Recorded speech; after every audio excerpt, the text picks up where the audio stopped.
교회 여러분 안녕하십니까? 예수님의 순환과 죽음을 묵상했던 지난 사순식이 어떻게 잘들 보내셨는지 모르겠습니다.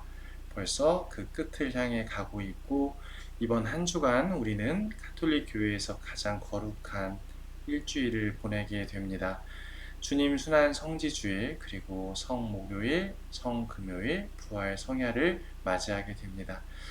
세상에서 가장 아름답고 의미 있는 죽음, 그리고 상대를 위해 모든 것을 다 내어주셨던 예수님의 깊은 사랑을 우리 가슴에 품으면서 여러분과 주님 순환 성지주일 말씀을 묵상해 보고자 합니다. 잠시 고요함에 머무르시도록 하겠습니다.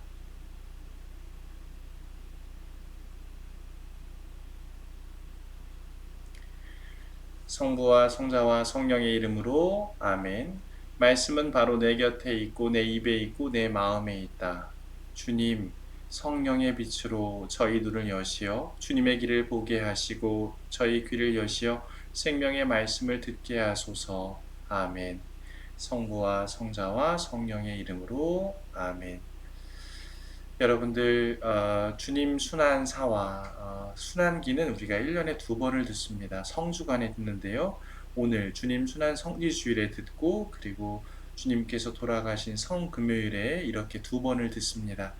많이들 들어보셨을 것이고 또 어쩌면 연극이나 드라마처럼 그 등장인물들이 떠오르실지도 모르겠어요. 저는 매년 듣는 이 복음에서 이번에는 특별히 2가지 주제를 여러분들과 함께 나누고 싶어서 가져왔는데요. 하나는 우리 입장입니다. 이 길 위에서라는 것이고, 2번째는 예수님 입장입니다. 다 받으셨던 예수님, 그리고 그것을 희생과 수용으로 나타나는 것이 아닌가. 그래서 먼저 이 두 주제를 말씀을 드리고 여러분들과 함께 복음 말씀을 묵상해 보고자 합니다. 제가 오늘 시간 관계상 이 복음을 다 읽지는 않겠습니다. 다만 여러분들 부탁드리건대 이 복음 말씀을 꼭 한번 읽어주시기를 청하고 여기에 실은 것도 15장 1절에서 39절 축약된 걸 제가 실었죠. 그래서 14장 1절부터 다 들어가 있는 내용들을 꼭 한번 읽어주시기를 청합니다. 여러 가지 등장인물들 또 상황들이 이렇게 나오는데요. 제가 도표 2장으로 조금 이 스토리라고 할까요? 이 내용들을 좀 정리를 해보았습니다. 먼저 예수님을 죽일 음모로 시작되는 이 순환기는 처음 이렇게 시작을 합니다. 파스카와 무교절 이틀 전. 이건 과월절을 뜻하는데 그 옛날 이스라엘 백성들이 이집트를 탈출했던 출애굽을 상기시키는 대목입니다. 건너가다, 패스오버 이걸 뜻하는데 마다들을 치셨던 하느님께서 문지방에 발랐던 피를 통해 이스라엘 백성들을 선별하시고 구별하십니다. 그래서 그들은 죽음을 면하게 되는데요.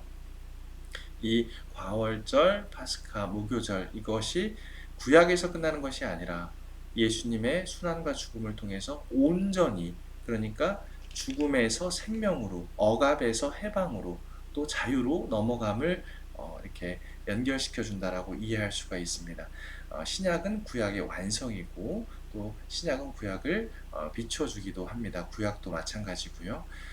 유다의 배반, 최후의 만찬이 있는데 이 부분 한번 보시면 좋을 것 같아요. 예수님의 머리에 향유를 부은 여자 이렇게 되어 있는데요. 히에로니무스 성인이 이런 말씀을 하십니다. 이 여자는 할 수 있는 일을 하였다. 바로 이 부분에 모든 것을 바친 여인의 좋은 향유와 옥합, 순나르드 향유. 여러분 나중에 이거 제목을 한번 보셔도 향유 이름이 뭔가 찾아보셔도 좋을 것 같아요. 당시에 순나르드 향유는 굉장히 비싼 향유였다라고 하는데요. 질병을 치유하거나 또 몸이 좋지 않을 때 썼던 그런 어떤 약효와도 같은 재료였다고 해요. 근데 이게 그냥 단순히 향이 좋은 게 아니라 향 자체가 굉장히 넓게 퍼진다라고 합니다. 근데 옥합을 깨뜨렸는데 이 옥합을 깨뜨린 것을 히에로니모스 성인은 어떻게 해석을 하냐면 죽음, 예수님의 죽음을 미리 상징한다. 그러나 옥합이 비록 깨졌지만 예수님의 부활은 막을 수가 없었다라는 겁니다. 마치 그 향이 방에 다 퍼지고 또 밖으로 다 새어나가는 것처럼 예수님의 부활은 막을 수 없었던 그 신비로운 사건을 미리 예견했다, 또 예측했다. 유비적으로 그렇게 해석할 수 있다라고 이야기를 합니다.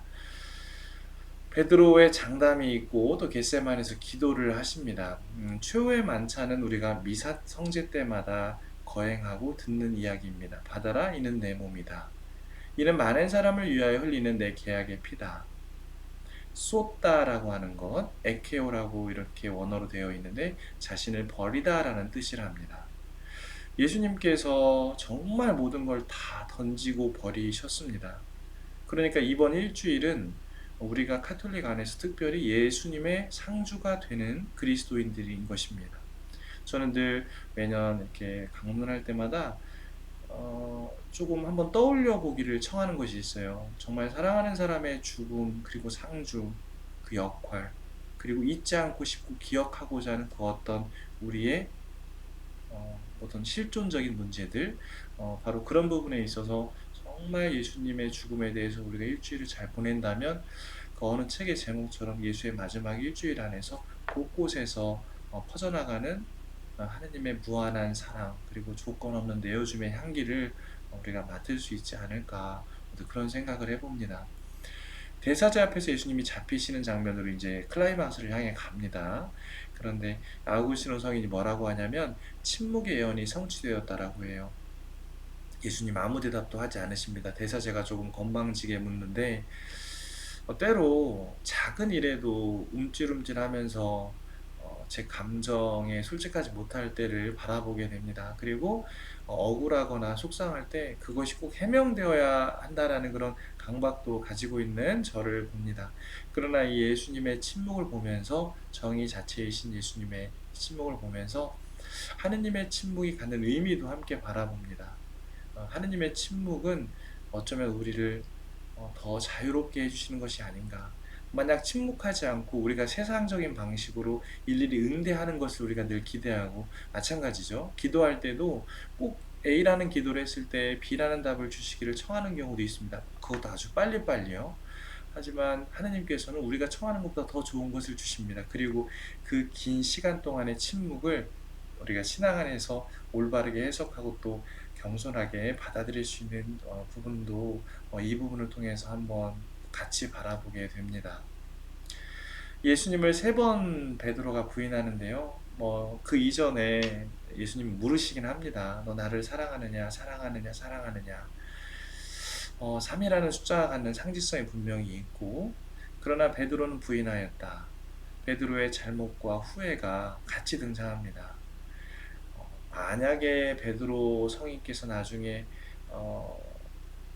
거꾸로 십자가에 매달려 돌아가지 않으셨다면 어쩌면 부인에서 끝날 수 있을지 모르지만, 너무나 사랑했던 스승을 인간적 연약함에 의해서 배신했던 그 잘못에 대해 후회하고 또 예수님을 닮아 그 길을 갑니다. 예수님께서 반석이라고 명하신 이유도 그의 모든 것을 이미 알고 계셨기 때문이 아닌가 싶습니다. 반대로 우리가 어떤 배신이나 이런 것들을 당하거나 또 하게 되었을 때 우리가 생각해 봐야 될 것은 처음 먹었던, 또 처음 가졌던 그 마음이 여전히 나에게 순수하게 유효한가, 이런 것들을 신앙 안에서, 인간관계 안에서도 같이 묵상해 보면 좋겠습니다. 십자가에 못 박히신 예수님께서는 큰 소리를 지르시고 숨을 거두셨다. 그러면서 이제 하느님 아버지를 부르시죠. 엘로에 엘로이 레바 사막타니. 근데 아우구스티노 성인이 여기서 이런 주석을 남기시는데요. 인간 고통의 연약함마저 담으신 신비다. 큰 소리, 그리고 거친 호흡, 그리고 하느님 아버지를 부르는 모습.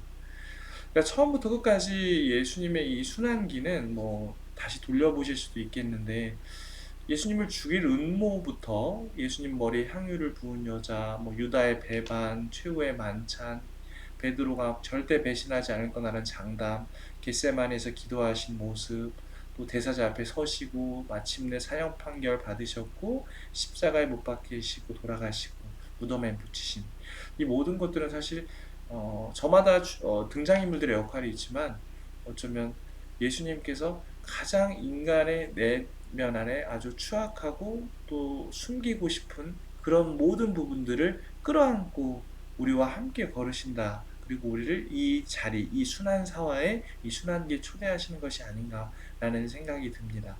인간 고통의 연약함마저 다 담으셨기 때문입니다.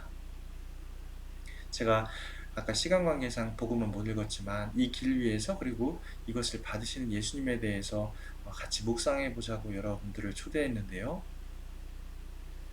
이 길 위에서는 오늘 우리가 함께 다루지 못했지만 원래 주님 순환 성지 주일에 각 본당마다 또 성당 입구 혹은 마당에서 상황에 따라 다른데 우리가 행렬 예식을 합니다. 우리가 성지가지를 교우분들이 신부님들과 함께 들고 호산나 주님의 이름으로 오시는 분 찬미 받으소서 이렇게 외칩니다. 예루살렘에 입성하시는 예수님을 너무 반긴 거예요.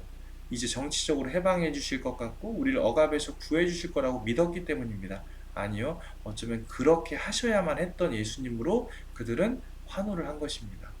그들의 이 환호 소리는 십자가에 못 박으라는 더 큰 함성과 울분으로 바뀝니다.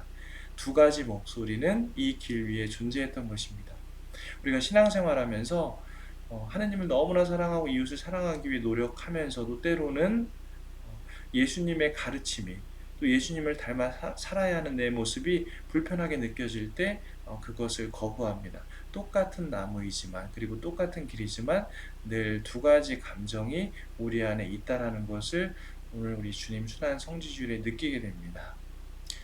받으시는 예수님, 이건 제가 그냥 만든 건데 제가 순환기를 묵상하다 이제 동사들의 동그라미를 조금씩 이렇게 쳐봤어요. 그리고 제목들에 그랬더니 지금 여기 나와 있는 거 동사는 아니지만 감정들을 제가 좀 쓴 겁니다.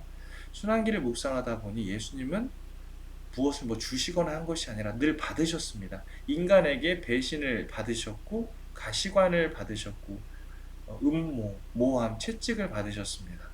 그런데 그 받으심을 그 수동적인 모습을 통해 그 침묵을 통해서 다 주신 거예요.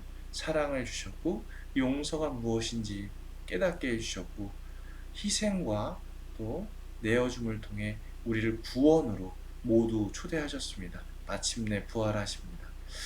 받으시는 예수님, 어떤 액션을 취하시는 게 아니라 다 받아내셨는데 역설적이게도 그 인간의 아주 숨기고 싶은 이런 어떤 배신과 음모 그리고 예수님께 하느님께 감히 수 없었던 그런 모든 것들을 다 받으심으로써 다 주신 분이 우리 주님이시라는 것을 발견하게 되었습니다. 제가 이 말씀을 좀 드리려고 하는데 대만에서 공부할 때 이 단어가 너무 와닿았어요. 이게 사랑 예자인데요. 여기를 보시면 이게 손톱이라는 뜻이고 여기에 덮는 겁니다. 그러니까 이제 손톱 밑에 여러분 그 가시라고 할까요? 이런 것들 이렇게 콕콕 찌른다라고 한번 생각을 해보세요. 엄청 아프잖아요. 근데 여기에 그렇게 고통스러운 장면인데 여기 마음심자랑 또 자가 있어요. 그러면 뭐냐면 손톱으로 이렇게 덮인 이곳을 계속해서 나를 아프게 하는 것, 트라우마, 상처, 수치심, 또 실존적인 죽음, 병마 이런 것들 앞에서도 이 마음속에 또 떠오르는 그런 사랑. 너무나 나를 괴롭게 하고 힘들게 하는데 마음속에서 잊혀지지 않는 사랑, 자꾸만 올라오는 사랑, 자꾸만 올라오는 마음, 그게 사랑애라는 표현이더라고요. 사랑한다는 건 결국에 내가 아플 수밖에 없고 사랑한다는 건 이기는 것이 아니라 지는 것이고 사랑한다는 건 무엇을 하는 것이 아니라 온전한 어떤 받아들여줌이 아닌가 그런 생각들을 해보게 됩니다. 오늘 짧게나마 이렇게 주님 순환 성지주일 엑시오딥이나 조금 형태를 벗어나긴 했지만 해봤는데요. 이 예수님의 순환과 십자가의 죽음, 저는 연극처럼 이렇게 떠올리면서 쭉 묵상을 했습니다. 어떤 단어 중심보다 하나의 스토리로 오늘 같은 경우에는 봤는데 이제 이게 나에게 어떤 의미로 다가오는지, 정말 예수님의 죽음이 많은 사람들, 물론 우리 모두에게 해당되지만 이게 나에게 도대체 어떤 의미로 다가오는가, 나의 죽음과 고통 앞에서 예수님의 부활은 어떤 의미인가, 그게 이제 결부되기 시작할 때 신앙의 확신이 생기고 기쁨이 생기고 두려움이 사라지기 때문에 그렇습니다. 정답은 없지만 여러분들이 내 신앙생활, 예수님의 이 죽음 한 주간이 나에게 어떤 의미가 정말 있을까를 함께 묵상해 주시면 고맙겠습니다. 부탁드리는 건데 두 번째는 성주간 성삼일 전례의식에 참여하시면서 그 깊은 사랑에 머무르는 우리가 되었으면 합니다. 시간이 많이 없고 부족하긴 해도 우리가 가장 중요한 이 상주로서의 역할을 해내고 이 전례의식에 합당히 참여함으로써 또 많은 분들이 지금 판공농사 보고 계실 텐데요. 이렇게 준비하면서 우리가 더 깊은 주님 사랑에 감화되고 빠질 수 있지 않을까 하는 생각을 해봅니다. 여러분들 성주간 잘 보내시고요. 특별히 작년에 프란치스코 교황님께서 말씀하신 것처럼 예수님의 이 순환과 죽음을 제3자로 바라보지 말고 나 또한 지금 그리고 앞으로 누군가에게 사랑의 존재가 될 수 있고 지금도 이 길 위에서 십자가를 지고 살아가는 많은 아픈 사람들 또 내 도움이 필요하고 키레네 시몬처럼 대신 십자가를 조금이라도 지어줄 수 있는 그런 실천하는 그리스도인 그리고 예수님의 죽음에 같이 걷는 형제 자매들이 되었으면 좋겠습니다. 성주간 잘들 보내십시오. 성부와 성자와 성령의 이름으로 아멘. 말씀은 내 발의 등불이요 나의 길의 빛이옵니다. 주님 저희가 성경을 생명의 말씀으로 믿고 기도하며 살고 선포하게 하시어 언제나 성령 안에서 평화와 기쁨을 누리게 하소서. 아멘. 성부와 성자와 성령의 이름으로 아멘. 교회 여러분 감사합니다.